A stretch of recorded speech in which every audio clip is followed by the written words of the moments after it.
വിലക്കപ്പെട്ട പ്രണയം ഭാഗം 24. സർ, ഇപ്പോൾ സർജറി കഴിഞ്ഞ ICUവിലുള്ള ആളുടെ ഹാർട്ട് ബീറ്റ് കറക്റ്റല്ല. ഉടനെ തന്നെ ഡോക്ടർ അവിടെ ഇരുന്നിരുന്ന സ്റ്റെതസ്കോപ്പ് എടുത്ത് ICUവിലേക്ക് ഓടുന്നത് ആമി നോക്കി നിന്നതേ ഉള്ളൂ. അവർ പറഞ്ഞത് തൻ്റെ അച്ഛനെക്കുറിച്ചാണെന്ന് അവൾക്ക് മനസ്സിലായി. പക്ഷേ അത് കേട്ട് കഴിഞ്ഞതും അതിന് പിന്നാലെ പോകാനോ അവരോട് കാര്യങ്ങൾ ചോദിച്ച് മനസ്സിലാക്കാനോ ഉള്ള മാനസികാവസ്ഥ അവൾക്കുണ്ടായിരുന്നില്ല. എന്ത് ചെയ്യണമെന്നറിയാതെ ഒരു നിമിഷം അവൾ അവിടെ തന്നെ മരവിച്ച് നിന്നുപോയി. ആമി. അടുത്ത നിമിഷം ലതാമ്മ അവളെ അന്വേഷിച്ച് അങ്ങോട്ടെത്തി. അവർ കയ്യിൽ പിടിച്ചതും മറുത്തൊന്നും പറയാതെ ആമി അവരുടെ കൂടെ മുറിയിലേക്ക് പോയി. വീണ്ടും ഒന്നും മിണ്ടാതെ ആമി നിമിഷങ്ങൾ കഴിച്ചുകൂട്ടി. ആമിയും അമ്മയും കൂടി വീട്ടിലേക്ക് പൊക്കോളൂ. ഡ്രസ്സൊക്കെ ആയിട്ട് പിന്നീട് തിരികെ വന്നാൽ മതി. കുറച്ചു സമയം കഴിഞ്ഞതും ഋഷി വന്ന് അവരോട് പറഞ്ഞു. അത് പറഞ്ഞ് അവരുടെ മറുപടി കാത്തു നിൽക്കാതെ പിന്നിലേക്ക് നടന്നു പോകുന്നവനെ ആമി നിർവികാരതയോടെ നോക്കി. ലതാമ്മയുടെ കൂടെ വീട്ടിലേക്ക് പോകുമ്പോൾ അവളുടെ ഉള്ളിൽ ഒരു കൊടുങ്കാറ്റ് തന്നെ ആഞ്ഞടിക്കുന്നുണ്ടായിരുന്നു. ഭയം അവളുടെ മനസ്സിനെ ഒന്നാകെ കീഴ്പ്പെടുത്തുന്നുണ്ടായിരുന്നു. വീട്ടിലേക്ക് കയറി കുളിച്ചുടുപ്പും മാറി അവൾ വേഗം തന്നെ പുറത്തേക്കിറങ്ങി. അച്ഛൻ എന്നെ അന്വേഷിക്കുന്നുണ്ടാവും ലതാമ്മേ, നമുക്ക് വേഗം പോകാം. നിമിഷ നേരം പോലും പാഴാക്കാൻ നിൽക്കാതെ അവൾ വേഗം കുളിച്ചിറങ്ങി ലതയോട് പോയി പറഞ്ഞു. അച്ഛൻ ഇങ്ങോട്ട് വരും ആമിക്കുട്ടി. അവളുടെ മുഖത്തേക്ക് പോലും നോക്കാതെ പിന്തിരിഞ്ഞു നിന്ന് സാരി തലപ്പ് കൊണ്ട് കണ്ണുനീരൊപ്പിക്കൊണ്ടവർ പറഞ്ഞു. അച്ഛൻ ഇങ്ങോട്ട് വരുമെന്ന് പറഞ്ഞോ? ഉവ്, ഇങ്ങോട്ട് വരും. ശബ്ദം ഇടറിപ്പോകാതിരിക്കാൻ അവർ നന്നേ പാടുപെടുന്നുണ്ടായിരുന്നു. ആണോ? എന്താണെന്നറിയില്ല ലതാമ്മേ, എനിക്ക് നെഞ്ചൊക്കെ ആകെ വല്ലാതെ വേദനിക്കുന്നു. ഞാനെങ്കിലും കുറച്ച് സമയം മുത്തശ്ശിയുടെ അടുത്ത് പോയി കിടന്നോട്ടെ? ചെല്ല്, എൻ്റെ കുട്ടി പോയി കിടന്നോളൂ. ഉറക്കം ഉണരുമ്പോൾ അച്ഛൻ ഉണ്ടാകും കേട്ടോ. പുറത്തേക്ക് പൊട്ടി വരുന്ന കരച്ചിൽ കടിച്ചു പിടിച്ചുകൊണ്ട് അവളോട് സമാധാനിപ്പിച്ച് പറഞ്ഞു വിട്ടു. ഉറക്കം വിട്ടുണരുമ്പോൾ നേരം വെളുപ്പിനോടടുപ്പിച്ചിരുന്നു. കട്ടിലിൽ തൻ്റെ കൂടെ ഉറങ്ങിയിരുന്ന മുത്തശ്ശിയില്ല. പുറത്ത് എന്തൊക്കെയോ ഒച്ചയും അനക്കങ്ങളും ഒക്കെ കേൾക്കുന്നു. അവൾ എഴുന്നേറ്റ് പുറത്തേക്ക് നടന്നു. പുറത്ത് തൻ്റെ വീടിന് മുന്നിലായി കെട്ടിക്കൊണ്ടിരിക്കുന്ന നീല നിറത്തിലുള്ള പന്തലും അങ്ങും ഇങ്ങുമായി കൂടി നിൽക്കുന്ന ആളുകളും ഉമ്മറത്തേക്ക് ഇറങ്ങി വന്ന തന്നെ കണ്ടപ്പോൾ അതിലാരൊക്കെയോ അടക്കം പറയുന്നത് അവളുടെ ചെവിയിലേക്കെത്തി. അത് സജീവൻ്റെ മോളാണ്. അതെ, സജീവൻ്റെ മോളാണ്. എവിടെ? അച്ഛൻ എവിടെ? ഉറക്കമുണരുമ്പോൾ അച്ഛൻ ഇവിടെ ഉണ്ടാകുമെന്നല്ലേ ലതാമ്മ പറഞ്ഞത്?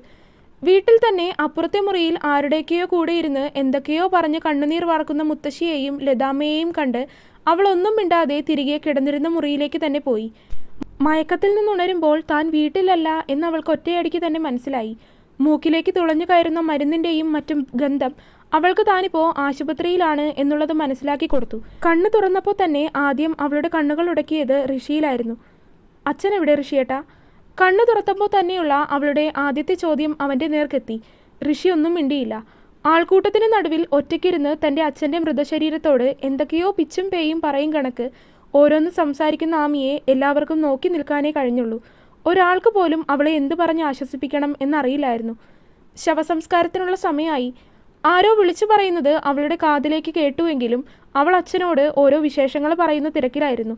ഇത്രയും ദിവസം കാണാതിരുന്ന് കണ്ടതല്ലേ, അവൾക്ക് പറയാൻ ഒരുപാട് കാര്യങ്ങളുണ്ടായിരുന്നു. എല്ലാം ഓരോന്നോരോന്നായി ഓർത്തെടുത്ത് പറയുന്ന ആമിയെ ഋഷി അടക്കം എല്ലാവരും നിർജീവമായി നോക്കി നിൽക്കുക മാത്രമേ ചെയ്തുള്ളൂ. വല്യച്ഛൻ തങ്ങളെ വിട്ടുപോയതിനേക്കാൾ അവനെ വേദനിപ്പിച്ചത് ആമിയുടെ പെരുമാറ്റവും സംസാരവും ഒക്കെ കണ്ടിട്ടായിരുന്നു. ഇതിനു ശേഷം അവൾ ഇനി എങ്ങനെയാകുമെന്നതിനെക്കുറിച്ച് ഓർത്തായിരുന്നു അവൻ്റെ ആവലാതി മുഴുവൻ. പൂജാരി ചൊല്ലുന്ന മന്ത്രങ്ങൾ ഏറ്റുപറയാനോ അതിനനുസരിച്ച് പ്രവർത്തിക്കുവാനോ അവൾക്ക് സമയമുണ്ടായിരുന്നില്ല. ആ നിമിഷങ്ങളിലെല്ലാം അവൾ അച്ഛനോട് കാര്യമായിട്ട് സംസാരിക്കുന്ന തിരക്കിലായിരുന്നു. ഒരു മകൻ്റെ സ്ഥാനത്ത് നിന്ന് ഋഷിയാണ് കാര്യങ്ങളെല്ലാം ചെയ്തത്. അരികിലായി കരഞ്ഞുകൊണ്ടിരിക്കുന്ന ലതാമ്മയെയും മുത്തശ്ശിയെയും അവൾ കണക്കാക്കുന്നില്ലായിരുന്നു.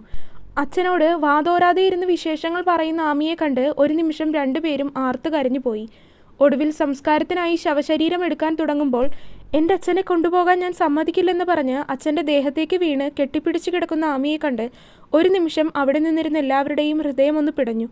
കരയുകയാണോ ചിരിക്കുകയാണോ എന്ന് മനസ്സിലാക്കാത്ത രീതിയിലുള്ള ആമിയുടെ പെരുമാറ്റം കണ്ട് ഋഷിയാണ് അവളെ തിരിച്ച് ലതാമ്മയുടെയും മുത്തശ്ശിയുടെയും കയ്യിലേക്ക് കൊടുത്തത്. ചടങ്ങുകളെല്ലാം കഴിയുമ്പോഴും ഒരു തുള്ളി കണ്ണുനീർ പോലും കണ്ണിൽ നിന്ന് വരാതെ ആമി ചേതനയേറ്റ ശരീരം പോലെ ഇരിക്കുകയായിരുന്നു. വെള്ളം മാത്രം കുടിച്ചുകൊണ്ട് അവൾ ദിവസങ്ങൾ തള്ളി നീക്കി. അച്ഛനില്ലാത്ത ആ വീട്ടിലേക്ക് പോകാൻ പോലും അവളുടെ മനസ്സ് അനുവദിക്കുന്നില്ലായിരുന്നു. മനസ്സിനെ ആകെ പിടികൂടിയിരിക്കുന്ന പിരിമുറുക്കവും മാനസിക സമ്മർദ്ദവും അവളുടെ സമനില തെറ്റിക്കുന്നുണ്ടായിരുന്നു. പലപ്പോഴും അവളുടെ ഉള്ളിലെ സങ്കടങ്ങളും വിഷമങ്ങളും ദേഷ്യമായിട്ടായിരുന്നു പുറത്തേക്ക് വന്നിരുന്നത്. ഋഷിയോടും മുത്തശ്ശിയോടും ലതാമ്മയോടും എല്ലാം അവൾ ആവശ്യമില്ലാതെ ദേഷ്യപ്പെടുകയും വഴക്ക് കൂടുകയും അവരെ വേദനിപ്പിക്കുകയൊക്കെ ചെയ്യാൻ തുടങ്ങി. അതോർത്തപ്പോൾ തന്നെ അവൾക്കാകെ വിഷമം തോന്നി. ഇപ്പോൾ ഇന്നലെ എന്ന പോലെ അവളുടെ മുന്നിൽ അതെല്ലാം തെളിഞ്ഞു വന്നുകൊണ്ടിരുന്നു. എടോ, ഇതെല്ലാം പറയുമ്പോൾ അവളുടെ കണ്ണിൽ നിന്ന് കണ്ണുനീരൊഴുകുന്നത് എബി യാദൃശികമായാണ് കണ്ടത്. ഒരു കഥ കേൾക്കുന്ന ലാഘവത്തോടെ അവൻ കേൾക്കുകയായിരുന്നു അവൾ പറയുന്നതെല്ലാം. പക്ഷേ പെട്ടെന്ന് അവളെ നോക്കിയപ്പോഴാണ് ഇരുട്ടിൽ തെളിഞ്ഞു കാണുന്ന അവളുടെ കണ്ണുനീർ തുള്ളികളെ അവൻ ശ്രദ്ധിക്കുന്നത്. അവൻ വിളിച്ചതും അവൾ വേഗം തന്നെ കണ്ണുനീർ കൈ ഉയർത്തി തുടച്ചു നീക്കി. താൻ ഓക്കെ അല്ലേ? ഇനിയൊന്നും പറയണ്ടടോ, താൻ പോയി കിടന്നുറങ്ങിക്കോ. അവളുടെ അവസ്ഥ കണ്ടിട്ടാണോ എന്നറിയില്ല, എബി അവളോട് പോയി കിടന്നുറങ്ങാൻ പറഞ്ഞു. അവനോട് മറുത്തൊന്നും പറയാൻ നിൽക്കാതെ അവൾ മുറിയിലേക്ക് നടന്നിരുന്നു. മുറിയിൽ ഉറക്കമില്ലാതെ ആമി അങ്ങനെയിരുന്നു. എങ്ങനെ ഉറങ്ങാനാവും? മായ്ച്ചു കളയണേ എന്ന് ആഗ്രഹിക്കുന്ന ഒരു പിടി ഓർമ്മകളാണ് ഇപ്പോൾ വീണ്ടും ഓർത്തെടുത്തിരിക്കുന്നത്. പലപ്പോഴും അവൾ കണ്ണുകൾ ഇറുക്കി അടച്ചു തുറന്നു നോക്കി. പക്ഷേ അങ്ങനെ ഇല്ലാതെയാക്കാൻ കഴിയുന്ന ഓർമ്മകളൊന്നും അല്ലല്ലോ ഇപ്പോൾ ഓർത്തെടുത്തിരിക്കുന്നത്. അങ്ങനെ ഓരോ കാര്യങ്ങളൊക്കെ ആലോചിച്ച് കിടന്ന് രാത്രി ഒരുപാട് വൈകി എപ്പോഴോ ആണ് ആമി ഉറങ്ങിപ്പോയത്. പിറ്റേ ദിവസം ഉറക്കം കഴിഞ്ഞുണരുമ്പോൾ നേരം അല്പം വൈകി പോയിട്ടുണ്ടെന്നുള്ളത് മുറിയിലാകെ പരന്നിരിക്കുന്ന സൂര്യപ്രകാശത്തിൽ നിന്ന് തന്നെ ആമിക്ക് മനസ്സിലായി. അരികിൽ കിടന്നിരുന്ന ഫോൺ എടുത്ത് നോക്കിയപ്പോൾ സമയം 7 മണിയായിരിക്കുന്നു. അതായത് താൻ സാധാരണ എഴുന്നേൽക്കുന്നതിലും 2 മണിക്കൂർ കൂടുതലായിട്ട് ഉറങ്ങിയിരിക്കുന്നു. പിന്നീടുള്ള കാര്യങ്ങളൊന്നും വൈകിക്കാതെ വേഗത്തിൽ തന്നെ കുളിയൊക്കെ കഴിഞ്ഞ് അവൾ പുറത്തേക്കിറങ്ങി. വാതിൽ തുറന്ന് പുറത്തേക്കിറങ്ങുമ്പോൾ തൻ്റെ എതിരെയായിട്ടുള്ള എബിയുടെ മുറിയിലേക്ക് അവളുടെ നോട്ടം ഒന്ന് പാഞ്ഞു ചെന്നിരുന്നു. പക്ഷേ അവൻ്റെ മുറി അടഞ്ഞു കിടക്കുന്നത് കണ്ടതും അവനൊരു പക്ഷേ നേരത്തെ ഉണർന്നു പോയി കാണും എന്നവൾ ഊഹിച്ചു. താഴേക്കിറങ്ങി വരുമ്പോൾ തന്നെ ഹാളിലെ സോഫയിലിരുന്ന് ചെറിയമ്മമ്മി വിശദമായി പത്രം വായിക്കുകയാണ്. അവരെ മുകളിൽ നിന്ന് തന്നെ കണ്ടതുകൊണ്ട് അവർക്ക് നേരെ നോക്കാതെ ആമി നേരെ മുത്തശ്ശിയുടെ മുറിയിലേക്ക് പോകാനായി സ്റ്റെപ്പ് ഇറങ്ങിയപ്പോൾ തന്നെ നടക്കാനൊരുങ്ങി. നീ ഒരു ഹോം നേഴ്സ് തന്നെയാണോ?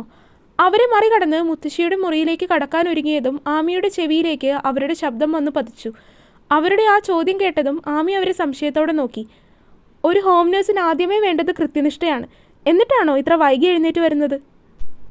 ഞാൻ സാധാരണ ഉണരുന്നതിലും അല്പം വൈകിയാണ് ഉണർന്നതെന്നുള്ളത് സത്യമാണ്. പക്ഷേ മുത്തശ്ശിക്ക് മരുന്നും അതുപോലെ തന്നെ ബ്രേക്ക്ഫാസ്റ്റും ഒക്കെ കൊടുക്കുന്ന സമയം 8 മണിയാണ്. അതിനിനിയും അരമണിക്കൂർ ബാക്കിയുണ്ട്. മുത്തശ്ശിയുടെ കാര്യങ്ങൾ നോക്കാൻ വേണ്ടി മാത്രമാണ് ഞാനിവിടെ ഹോം നേഴ്സായിട്ട് വന്നിരിക്കുന്നത്. ആ കാര്യത്തിൽ ഇതുവരെ ഞാനൊരു മുടക്കം വരുത്തിയിട്ടുമില്ല. പിന്നെ എങ്ങനെയാണ് മാഡം ഞാനൊരു നല്ല ഹോം നേഴ്സ് അല്ലെന്നും എനിക്ക് കൃത്യനിഷ്ഠ ഇല്ലെന്നും പറയാനാവുക? ഉരുളയ്ക്കുപ്പേരി എന്നതുപോലെയുള്ള ആമിയുടെ മറുപടി അവരെ ചെറുതായിട്ട് ചൊടിപ്പിച്ചുവെങ്കിലും അവരെന്തെങ്കിലും മറുത്തു പറയുന്നതിന് മുന്നേ തന്നെ ആമിയുടെ ശബ്ദം കേട്ടിട്ടാവണം മുത്തശ്ശി അവളെ വിളിച്ചിരുന്നു. ആമി! മുത്തശ്ശി വിളിക്കുന്നത് കേട്ടതും ചെറിയ മമ്മിയോട് സംസാരിച്ചു നിന്ന ആമി അവരെ മൈൻഡ് ചെയ്യാതെ നേരെ മുത്തശ്ശിയുടെ മുറിയിലേക്ക് നടന്നു. അവൾ അവരെ മറികടന്ന് പോകുന്നത് അവരൊരു തരം അവജ്ഞയോടെ ആയിരുന്നു നോക്കിയത്.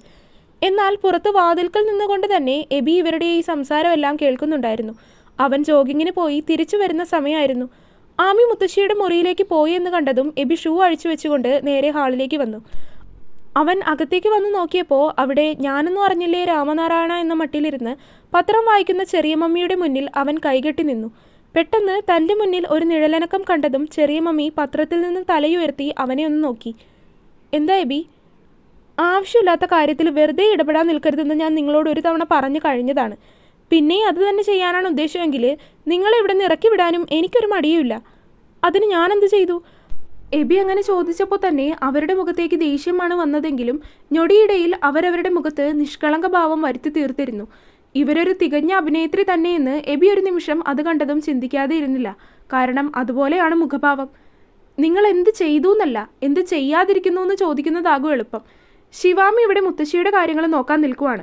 അവളത് കൃത്യമായിട്ട് തന്നെ ചെയ്യുന്നുണ്ട്. വെറുതെ അവളുടെ നേർക്ക് ആവശ്യമില്ലാത്ത കാര്യങ്ങൾ പറഞ്ഞ് വെട്ടുകയറി ചെല്ലാൻ നിൽക്കണ്ട. നിങ്ങൾ ഉദ്ദേശിക്കുന്ന പോലൊരു പെൺകുട്ടിയല്ല ആമി. അവളുടെ കയ്യിൽ നിന്ന് ചിലപ്പോൾ കൈ വീശി ഒരെണ്ണം കിട്ടിയെന്നും വരാം. അവനൊരു താക്കീത് പോലെ പറഞ്ഞുകൊണ്ട് ചെറിയമ്മയുടെ മറുപടിക്ക് കാത്തു നിൽക്കാതെ മുകളിലേക്കുള്ള സ്റ്റെപ്പ് കയറിയിരുന്നു. തന്നെ കളിയാക്കുന്ന രീതിയിൽ അങ്ങനെ പറഞ്ഞുകൊണ്ട് പോകുന്ന എബിയെ അവർ ദേഷ്യത്തോടെ നോക്കി. തിരികെ ഒന്നും പറയാനാകാത്തതിൻ്റെ ഒരു മാനസിക സമ്മർദ്ദവും അവരിൽ അന്നേരം ഉണ്ടായിരുന്നു. എബി ഇപ്പോൾ തന്നോടിങ്ങനെ വന്ന് പറഞ്ഞത് ആമി കേട്ടോ എന്നവർ മുത്തശ്ശിയുടെ മുറിയിലേക്കൊന്ന് എത്തി നോക്കുക കൂടി ചെയ്തു. എന്താ ആമി, വൈകി പോയല്ലോ ഇന്ന്? ആമി മുത്തശ്ശിയുടെ മുറിയിലേക്ക് കയറിയപ്പോൾ തന്നെ മുത്തശ്ശി അവളോട് ചോദിച്ചു. എന്താണെന്ന് അറിയില്ല മുത്തശ്ശി, ഇന്നലെ വല്ലാത്ത ക്ഷീണമായിരുന്നു, അതുകൊണ്ട് ഉറങ്ങിപ്പോയി. രാവിലെ വെച്ചിരിക്കുന്ന അലാറം അടിച്ചത് കൂടി ഞാൻ അറിഞ്ഞില്ല. സാരമില്ല. മുത്തശ്ശിയുടെ കാര്യങ്ങളെല്ലാം ചെയ്തതിന് ശേഷം കൃത്യം 8 മണിക്ക് തന്നെ ആമി മുത്തശ്ശിക്കുള്ള ഭക്ഷണവും മരുന്നും എല്ലാം കൊടുത്തിരുന്നു. എബിയെ ആമി ഈ സമയമായിട്ടും കണ്ടിട്ടില്ല. അവൻ പോയി കാണുമെന്നാണ് അവൾ കരുതിയത്. മുത്തശ്ശിക്കുള്ള ഭക്ഷണം എല്ലാം കൊടുത്തു കഴിഞ്ഞതിന് ശേഷമാണ് ആമി കഴിക്കാനിരുന്നത്. കാരണം മുത്തശ്ശിക്ക് തലയധികം അനക്കാൻ പറ്റാത്തത് കൊണ്ട് തന്നെ ആമിയാണ് ഭക്ഷണം വാരിക്കൊടുത്തതും മറ്റും. ആമി അങ്ങനെ ഭക്ഷണം കഴിച്ചുകൊണ്ടിരിക്കുന്ന നേരത്താണ് പെട്ടെന്ന് അവളുടെ മുന്നിലായിട്ടിട്ടിരുന്ന കസേരയിൽ എബി വന്നിരുന്നത്. പെട്ടെന്ന് അവനെ കണ്ടതും അവൾ വേഗം കസേരയിൽ നിന്ന് എഴുന്നേറ്റു. താനവിടെ ഇരിക്കടോ. തന്നെ കണ്ട ഉടനെ കസേരയിൽ നിന്ന് എഴുന്നേറ്റ് ആമിയെ നോക്കി എബി പറഞ്ഞു, അല്ല, ഞാൻ പിന്നെ കഴിച്ചോളാം. അവൻ്റെ മുന്നിലിരുന്ന് അങ്ങനെ ഭക്ഷണം കഴിക്കുന്നത് ശരിയല്ലെന്ന് കരുതി ആമി എഴുന്നേൽക്കാൻ ഒരുങ്ങി. ഭക്ഷണം കഴിക്കുന്ന സമയത്ത് ദൈവം നേരിട്ട് വന്നാൽ പോലും എഴുന്നേൽക്കരുതെന്നാണ് പറയുന്നത്. താൻ അവിടെ ഇരുന്ന് കഴിക്കാൻ നോക്ക്, എനിക്കുള്ള ഫുഡൊക്കെ ഞാൻ എടുത്തോളാം. എബി അവിടെ തന്നെ ഇരുന്നു കൊണ്ട് ഡൈനിങ് ടേബിളിൽ ഇരുന്നിരുന്ന പാത്രം എടുത്തുകൊണ്ട് അതിലേക്ക് ദോശ ഇട്ടുകൊണ്ട് കഴിക്കാൻ തുടങ്ങി. ആമിയും കസേരയിലേക്ക് ഇരുന്നുകൊണ്ട് പതിയെ ഭക്ഷണം കഴിച്ചു തുടങ്ങി. ആമിക്കാണെങ്കിൽ ആകെ വല്ലാതെ തോന്നി. കാരണം ഇന്നലെ അവനോട് അങ്ങനെയൊന്നും പറയേണ്ടിയിരുന്നില്ല എന്ന് തോന്നിപ്പോയി. വെറുതെ എന്തിനാണ് തൻ്റെ ജീവിതം മറ്റൊരാളുടെ മുന്നിൽ തുറന്നു കാട്ടി ആവശ്യമില്ലാത്ത സഹതാപം വാങ്ങിക്കൂട്ടുന്നത് എന്നൊരു ചിന്തയായിരുന്നു അവളുടെ ഉള്ളിൽ. അങ്ങനെ ചിന്തിച്ചപ്പോൾ അവനോട് ഇന്നലെ തൻ്റെ ജീവിതത്തിലെ കാര്യങ്ങളൊന്നും പറയേണ്ടിയിരുന്നില്ല എന്ന് തോന്നിപ്പോയി അവൾക്ക്. അതുകൊണ്ട് തന്നെ തൻ്റെ ജീവിതത്തിലെ കാര്യങ്ങളൊക്കെ അറിഞ്ഞതിന് ശേഷം അവൻ ഇനി തന്നോട് എങ്ങനെ പെരുമാറും എന്നുള്ളൊരു ടെൻഷൻ അവളിൽ ബാക്കിയുണ്ടായിരുന്നു. ഭക്ഷണം കഴിച്ചു തീരുന്നത് വരെ ആമിയും എബിയും പരസ്പരം ഒന്നും മിണ്ടിയില്ല. ആമി ആദ്യം തന്നെ ഭക്ഷണം വേഗത്തിൽ കഴിച്ചു തീർത്ത് നേരെ അടുക്കളയിലേക്ക് പോയി. ശിവാമി, പെട്ടെന്ന് പിന്നിൽ നിന്ന് എബിയുടെ ശബ്ദം. പാത്രം കഴുകിക്കൊണ്ട് നിന്നിരുന്ന ആമി വേഗം തിരിഞ്ഞു നോക്കി. I have to talk to you, come. അവൾ നീങ്ങിക്കൊടുത്തതും അവൻ അവിടെ കയറി നിന്ന് പാത്രം കഴുകുന്നതിനിടയിൽ അവളോട് പറഞ്ഞു. ആമിയാണെങ്കിൽ ഒന്നും മിണ്ടാതെ നിന്നു. എന്ത് പറയണമെന്നറിയില്ല. തനിക്കൊന്നും സംസാരിക്കാനില്ല എന്ന് പറഞ്ഞ് അവനിൽ നിന്ന് ഒഴിവായാലോ എന്നവളൊരു നിമിഷം ആലോചിച്ചു. പക്ഷേ പിന്നീട് അവൾ ചിന്തിച്ചു, ഒരാളാരെങ്കിലും അറിയട്ടെ എന്ന്. ഒരാളോടെങ്കിലും ഇതെല്ലാം പങ്കുവെച്ച് കഴിയുമ്പോൾ അല്പമെങ്കിലും മനസ്സിന് ആശ്വാസം ലഭിക്കുമെന്ന് കരുതി. അവൻ അവളെ തന്നെ നോക്കി നിൽക്കുകയായിരുന്നു. ആമി അവനെ നോക്കി വരാമെന്ന രീതിയിൽ തല കുലുക്കിയതും അവൻ അടുക്കളയിൽ നിന്ന് പുറത്തേക്കിറങ്ങി. അവൻ മുത്തശ്ശിയുടെ അടുത്തേക്ക് പോയി കുറച്ചു സമയം അവിടെ സംസാരിച്ചിരുന്നു. അതേസമയം തന്നെ ആമി മുത്തശ്ശിക്ക് കുടിക്കാൻ എന്തോ ജ്യൂസ് ആയിട്ട് അങ്ങോട്ട് വന്നു. എബിയാണ് അത് വാങ്ങി മുത്തശ്ശിക്ക് കൊടുത്തത്. കുറച്ചു സമയം കൂടി അങ്ങനെ ഇരുന്ന് സംസാരിച്ചു. അവർക്കിടയിൽ ഇരിക്കണ്ടല്ലോ എന്ന് കരുതി അവൾ നേരെ മുറിയിലേക്ക് നടന്നു. പക്ഷേ ബുക്ക് തുറന്നിരുന്നിട്ടും പഠിക്കാനുള്ളൊരു തോന്നൽ വരുന്നില്ലായിരുന്നു. ആകെ ഒരു മരവിപ്പ് പോലെ. ആമി അങ്ങനെ തന്നെ വന്ന് കോമൺ ബാൽക്കണിയിലിരുന്നു. ദൂരേക്ക് നോക്കി വെറുതെ ഓരോന്നൊക്കെ ചിന്തിച്ചു. ഓർമ്മകളിൽ നിറയെ ഋഷിയേട്ടനും ലതാമ്മയും മുത്തശ്ശിയും അച്ഛനും ഒക്കെ അങ്ങനെ നിറഞ്ഞു നിന്നു. മറവിയിലേക്ക് തള്ളിവിടാൻ കഴിയുന്ന കാര്യങ്ങളൊന്നും അല്ലല്ലോ. മരിക്കും വരെ തനിക്ക് ഓർക്കാനുള്ള ഓർമ്മകളാണ്. സുഖമേറിയ നോവ് നൽകുന്ന ഓർമ്മകൾ, ഇനിയൊരിക്കലും തിരിച്ചു കിട്ടാത്ത ഓർമ്മകൾ. അതെല്ലാം ഓർത്തപ്പോൾ തന്നെ ആമിയുടെ മനസ്സിൽ ഒരു പുഞ്ചിരി വിരിഞ്ഞു, വേദനയോടെ. ശിവാമി. ബാൽക്കണിയിലേക്ക് വന്നു നിന്നുകൊണ്ട് അവൻ അവളെ വിളിച്ചു. ആമി കസേരയിൽ ഇരുന്നുകൊണ്ട് തന്നെ അവനെ തിരിഞ്ഞു നോക്കി. ഓക്കെ അല്ലേ താൻ? അവൻ അവളുടെ അടുത്തുള്ള കൗച്ചിലിരുന്നുകൊണ്ട് ചോദിച്ചു. അവൻ്റെ ശബ്ദം നേർമയിലായിരുന്നു, തീർത്തും ശാന്തം. ആമി അവൻ്റെ ചോദ്യത്തിന് വെറുതെ ഒന്ന് തലയാട്ടി. No, you are lying. അടുത്ത നിമിഷം അവൻ അവളോട് തിരികെ പറഞ്ഞു. ആമി പതർച്ചയോടെ അവനിൽ നിന്ന് മുഖം തിരിച്ചു കളഞ്ഞു. താൻ ആകെ ഡിസ്റ്റർബ്ഡ് ആണ്. I can feel it. Even അമ്മാമ്മ പോലും എന്നോട് ചോദിച്ചു തനിക്ക് എന്തെങ്കിലും പ്രശ്നമുണ്ടോ എന്ന്. എബി അങ്ങനെ ചോദിച്ചതും ആമി അവനെ സംശയത്തിൽ നോക്കി. എന്ത് കാര്യമുണ്ടെങ്കിലും മുത്തശ്ശി അത് തന്നോട് ചോദിക്കാറുണ്ട്. അങ്ങനെയുള്ളപ്പോൾ ഇപ്പോൾ എന്തിനാ എബിയോട് തന്നെ കുറിച്ച് ചോദിച്ചത് എന്ന ചിന്തയായിരുന്നു അവളിൽ. ചെറിയ മമ്മി തന്നെ എന്തെങ്കിലും പറഞ്ഞോന്നറിയാനാണ് അമ്മാമ്മ എന്നോട് അങ്ങനെ ചോദിച്ചത്. കാരണം ചെറിയ മമ്മി അമ്മാമ്മയ്ക്ക് വലിയ ഇഷ്ടമാണ്. അവരുടെ തെറ്റുകളൊക്കെ ഒരു പരിധിവരെ അമ്മാമ്മ കണ്ടില്ലെന്ന് തന്നെ നടിക്കും. അങ്ങനെ എളുപ്പം അവരെ അമ്മാമ്മ ചീത്ത പറയുകയില്ല. സോ അതാണ് തൻ്റെ കാര്യം എന്നോട് തന്നെ ചോദിച്ചത്. അവളുടെ നോട്ടം കണ്ടിട്ടാവണം എബി അവളെ കാര്യങ്ങൾ പറഞ്ഞു മനസ്സിലാക്കി കൊടുത്തു. സാറിന് എന്താ സംസാരിക്കാനുണ്ടെന്ന് പറഞ്ഞത്? I want to know more from where you have stopped. അവൻ മര്യാദയോടെ തന്നെയാണ് അവളോട് ചോദിച്ചത്. അവൻ്റെ ചോദ്യത്തിൽ ആമി അവനെ അത്ഭുതത്തോടെ നോക്കി. അവൻ തന്നോട് അങ്ങനെ എടുത്തടിച്ചതുപോലെ ചോദിക്കും എന്നവൾ കരുതിയതല്ല. തുടരും.